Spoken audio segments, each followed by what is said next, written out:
നിങ്ങൾ കേൾക്കുന്നത് കൊട്ടാരത്തിൽ ശങ്കുണ്ണിയുടെ ഐതിഹ്യമാലയിലെ അച്ഛൻകോവിൽ ശാസ്താവും പരിവാരമൂർത്തികളും എന്ന കഥ. Production copyright സ്റ്റോറിടെൽ 2021. അച്ഛൻകോവിൽ ക്ഷേത്രം തിരുവിതാംകൂർ സംസ്ഥാനത്ത് കൊല്ലം ഡിവിഷനിലുള്ള പ്രസിദ്ധ ക്ഷേത്രങ്ങളിൽ ഒട്ടും അപ്രധാനമല്ലാത്തതും ഏറ്റവും പുരാതനമായിട്ടുള്ളതുമാണ്. നാലമ്പലവും ബലിക്കൽപുരയും ചുറ്റുമതിലും 4 ഗോപുരങ്ങളും മതിൽക്കു പുറമെ ചുറ്റും തേർവീഥിയുമുള്ള ഈ മഹാക്ഷേത്രത്തിൽ പ്രതിഷ്ഠിക്കപ്പെട്ടിരിക്കുന്ന പ്രധാന മൂർത്തി ശാസ്താവാകുന്നു. ഈ ദേശം പണ്ടു ഭരിച്ചിരുന്നത് പന്തള രാജാക്കന്മാരായിരുന്നതിനാൽ അവർ ഈ ശാസ്താവിനെ തങ്ങളുടെ കുലപരദേവതയായിട്ടാണ് ആചരിച്ചു വരുന്നത്. ഇപ്പോഴും അവർ അങ്ങനെ തന്നെ വിചാരിച്ചു പോരുന്നുമുണ്ട്. അച്ഛൻകോവിൽ ശാസ്താവിന്റെ ഈ ക്ഷേത്രം സ്ഥിതി ചെയ്യുന്നത് പ്രസിദ്ധമായ അച്ഛൻകോവിൽ മലയുടെ കിഴക്ക് വടക്കേ കോണിലുള്ള താഴ്വരയിലാണ്.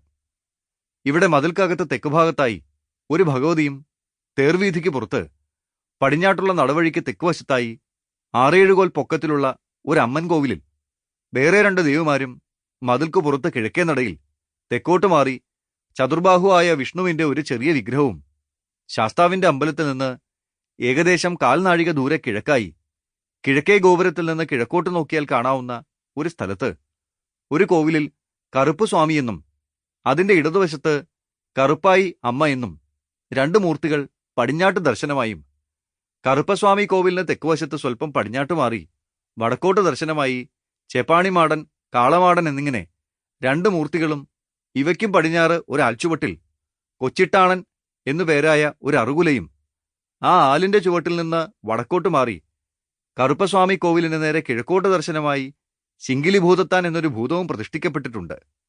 ഇവയെല്ലാം ശാസ്താവിന്റെ പരിവാരങ്ങളാണ്. ഇവയിൽ പ്രധാന മൂർത്തി കറുപ്പസ്വാമി തന്നെ. കറുപ്പായി അമ്മ കറുപ്പസ്വാമിയുടെ ഭാര്യയാണ്.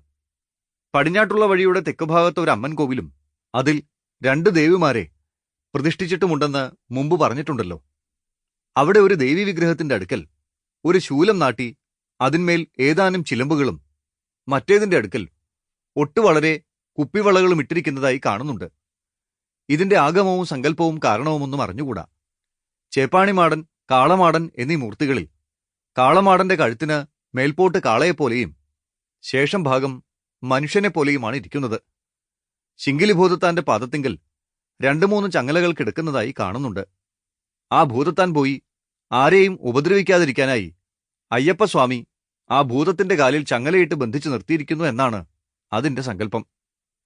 ആ ഭൂതത്തിന് Sample complete. Ready to continue?